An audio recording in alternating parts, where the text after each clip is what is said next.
Hi, my name's Karen McAndless-Davis, and I'm a counselor. I work with women who have been abused by their partner. Jill Corey and I together co-authored the book When Love Hurts, and together we're working on this video series. In today's video, I'm going to talk to you about the cycle of abuse. Abusive men have a pattern to their behavior, and this pattern is called the cycle of abuse. This is really important information for everyone.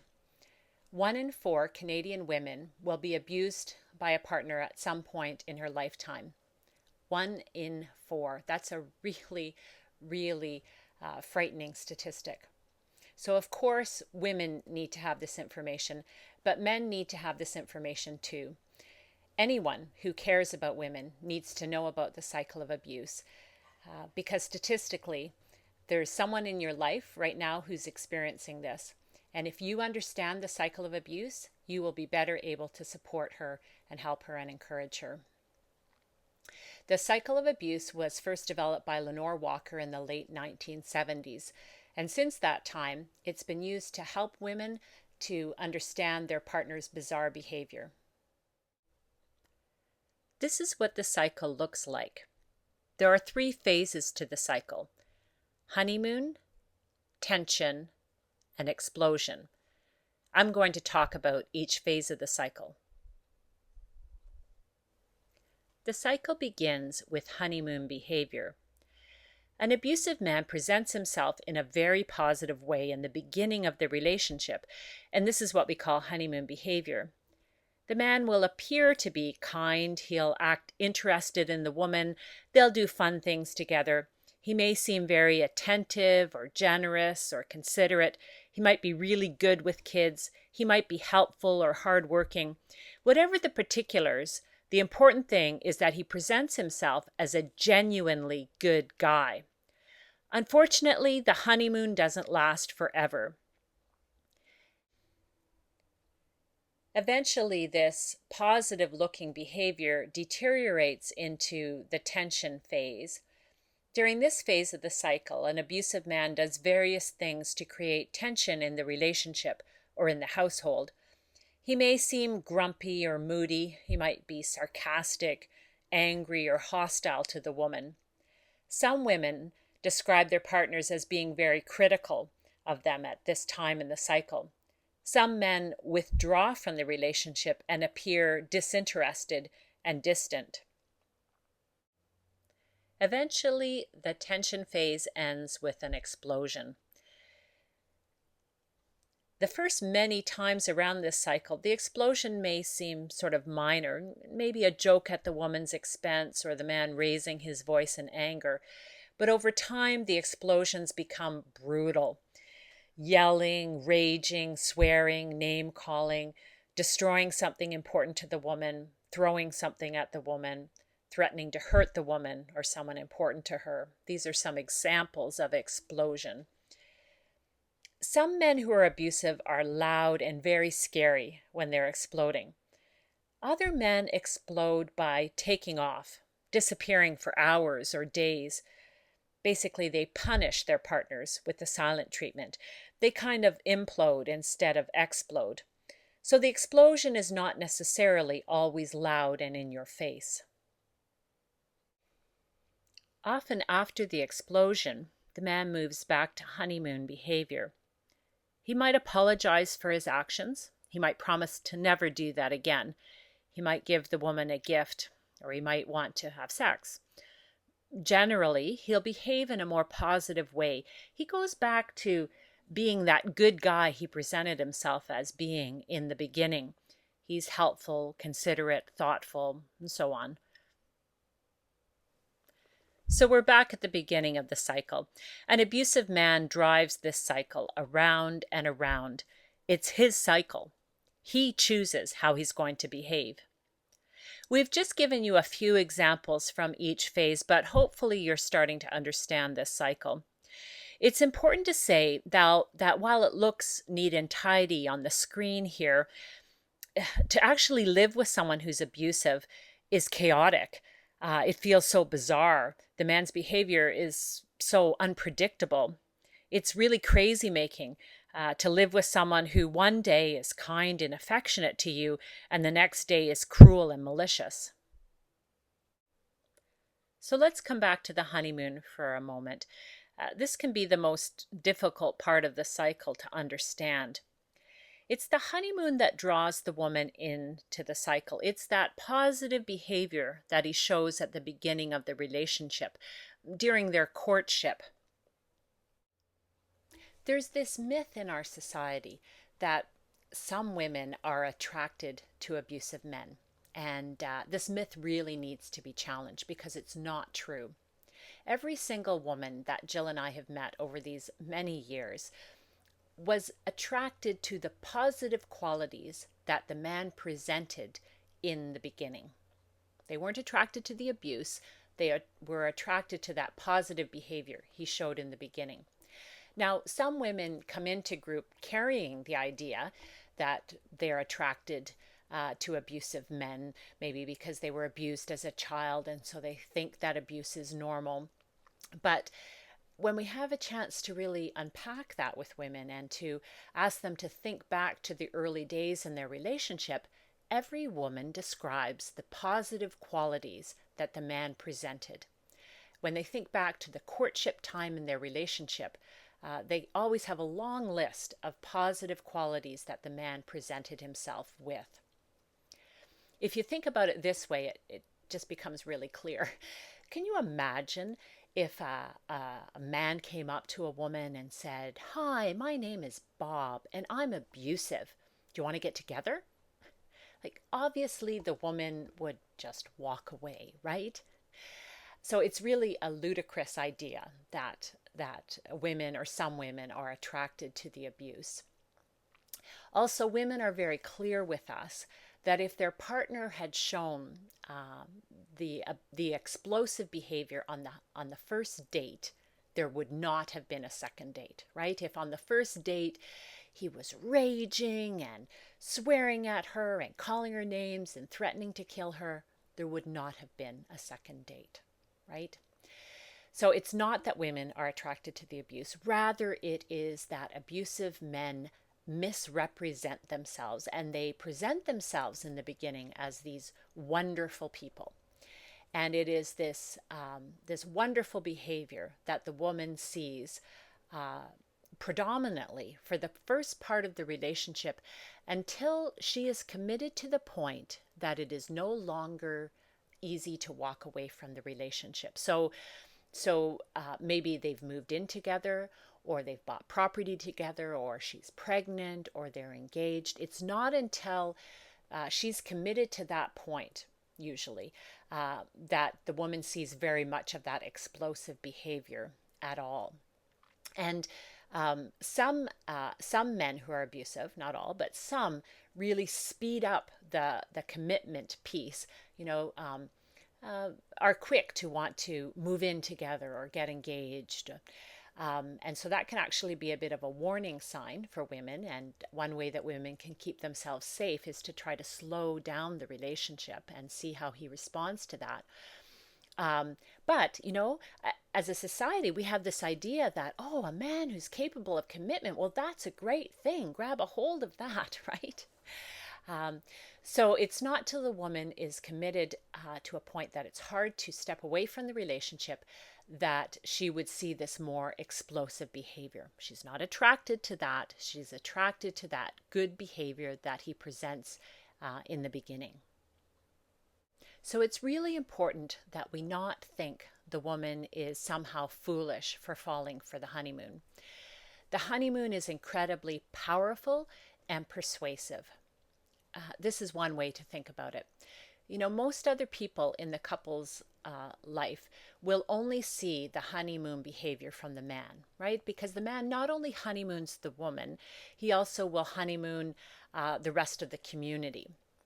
And so most other people will just see that honeymoon behavior, and they accept that. They take that at face value.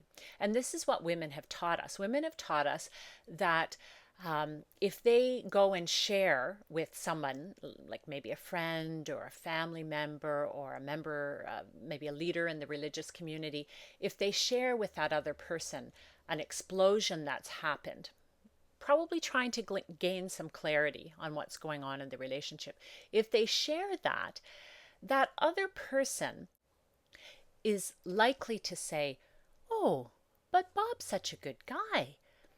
And they'll tend to flip it around and put the responsibility on the woman. They may say to the woman or suggest to the woman that she's read the situation wrong, or that she's overreacting, or that she's too sensitive, because all they've seen of this man is the honeymoon behavior, and that looks really great. So the point is really that everybody takes the honeymoon at face value. And so we need to not put blame or responsibility on women who do that, because everyone does that. And the other thing we want to think about in terms of the honeymoon is that it's one of the reasons that women stay as long as they do. Now, women stay in abusive relationships for many reasons, many valid reasons: financial reasons, kids in common, assets, fear. There's lots of reasons. But one of the reasons women stay as long as they do is that honeymoon behavior. The honeymoon is intended to create hope in the woman, to cause the woman to invest herself in the relationship. And that's what it does. And because what she first saw in that man was the honeymoon behavior, because that's what he presented in the beginning, the woman tends to think that that's the real guy, that's the real person. And he explains away the other behavior, the tension and the explosion. He explains that away. You know, he says it's because he's stressed out at work, or she's pushing his buttons, or he's worried about money. And because that good guy comes back around again, you know, her reaction is to go, "Oh, good, we're back on track. Things are okay now. This is the guy I married. We're okay now." And she'll think that the first many, many times around the cycle. But over time, she will eventually start to be skeptical of that honeymoon part of the cycle. And she'll begin to realize that she's feeling manipulated. And that's an important realization for her. And in fact, sometimes with women, we call this part of the cycle honeymoon, because we know that term honeymoon is not a great term. It's not obviously like a real honeymoon. We sometimes describe it as manipulative kindness, because the woman is in fact being manipulated, but she's being manipulated with kindness. Here's the thing. The honeymoon is also abusive. It's the whole cycle, honeymoon, tension, explosion. That is the pattern of abuse. Now, the honeymoon certainly doesn't feel abusive to the woman early on. First, many times around the cycle, the honeymoon will be a time when she will relax and kind of recover from the explosion. But over time, the woman will find herself very anxious in the honeymoon period as well. And that's because he is controlling her through the honeymoon. The honeymoon is also about power and control. And the way for the woman to figure that out is to ask herself if she can say no to the honeymoon behavior. What I mean by that is, imagining a situation where, let's say he exploded the night before, maybe he threw all her clothes out the window, and the next day he's back in honeymoon mode. And so he wants to take her out for dinner. Well, she is really still upset and distressed and upset, afraid, all those things from the explosion. Of course, she doesn't want to go out for dinner, but she can't actually say no to that. If she says no to that, then he will very likely move right over to explosion. And women get that on a gut level anyways. They may not know in their head exactly what's going on, but on a gut level, they know they can't say no to the honeymoon. or for example, um, he wants to do something fun together, and she's still pulling back, and he may accuse her of not forgiving him, right? Because she's not going along with the honeymoon. So we just ask women to think about that, to ask themselves if they can say no to this positive behavior. We're not suggesting that a woman actually do that, because that would be dangerous. It's dangerous to say no to an abusive person who has more power than you.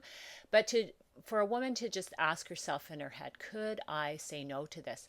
Because in a respectful relationship, if someone is offering a kindness to you, you can decline that kindness, right? Like if a friend calls you up and says, hey, can I take you out for coffee?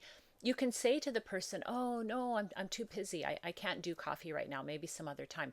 They're not going to explode on you, right? They're not going to start yelling at you that you don't work on this relationship and so on.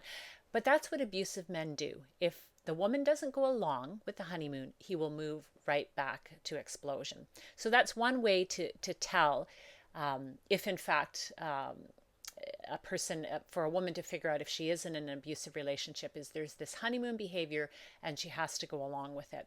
The other thing about honeymoon is that there are strings attached to it. So while he might do something kind, let's say he takes care of the kids so she can go to the gym, there are strings attached to that. And he will bring it up and he will say, well, I did that, so you need to do this, and so on. So it's not a real gift. It's not a genuine, no strings attached gift or act of kindness. Again, in a respectful relationship, people do kind things for one another, and they're not keeping score, and there aren't strings attached to it. So the whole cycle, honeymoon, tension, explosion, they're all abusive, and they're all about power and control. And when he's in honeymoon, he's simply using more positive behavior to get what he wants, which in part is to keep the woman hooked into the relationship. Often after a big explosion, a woman might start to think about, oh, maybe I want to leave, right? And that's often when there will be some dramatic honeymoon behavior. He will all of a sudden be willing to go for counseling. Maybe she's been asking to go for marriage counseling for 16 years. And, after a big explosion, she's thinking, oh, I'm going to leave. I'm going to leave this relationship. Then after all this time, he'll say, okay, I'll go for marriage counseling, or we can go on that cruise you've wanted to go for. So they play the big cards. They know what it is that the woman is wanting, and they'll do that. And often in my experience, women feel an obligation to stay and see, okay, well, he says he'll do this and he says he'll do that. And sometimes it's helpful for women to know that they could step away from the relationship for a while and see if he does those things. Sometimes a man who's abusive might be even more motivated to do the work he needs to do if the woman steps away from the relationship. So we're back looking at the whole cycle. The whole cycle is about power and control. We've talked about how the honeymoon is controlling. The woman will feel very much controlled during the tension phase. Women often describe that they feel like they have to walk on eggshells in the tension phase. Women do everything they can to try to avoid the explosion. The explosion tends to be really scary, and so the woman is controlled by fear in that situation. She's just trying to do everything she can to stop the explosion, and so she's very much controlled during that. One thing that's a bit confusing about the explosion is that a man may look like he's out of control, but he isn't actually out of control. He's choosing to look out of control, because that's a very scary thing. One of the things we ask women is, if your partner was exploding and a police officer walked in the room, or his boss walked in the room, would he stop exploding? And they always answer yes. And that helps a woman to see that the man's behavior is a choice. He is choosing to look scary and angry and out of control, because that is very intimidating, and it's very dangerous. We also just want to say that the speed of the cycle can really vary. that some women find that their partner will move through all phases of the cycle really quickly. Like he may come home and when he walks in the door, he seems like he's in honeymoon mode. But then there's something on the counter that he doesn't like and he's in tension. And if the woman doesn't respond the way that he wants, then he's exploded. You know, like within less than a minute, he's gone through all 3 phases of the cycle. It can be really quick and it can be really slow. Men can honeymoon for 6 months. They can do tension building for weeks on end, which is very, very difficult.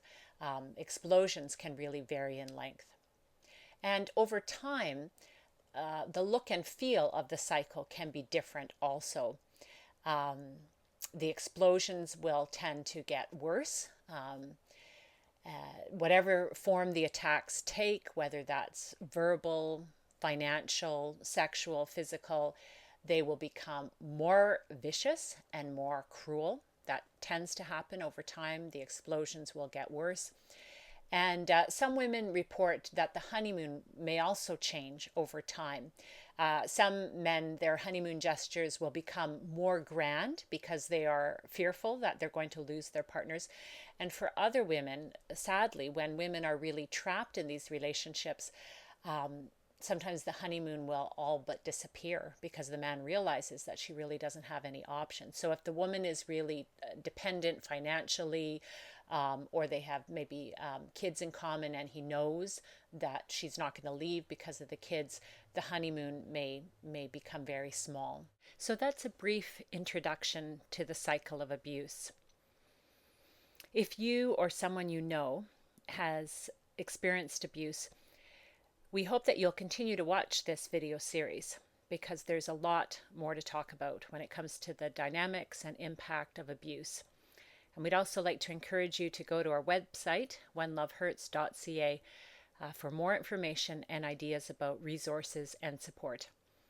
Thank you.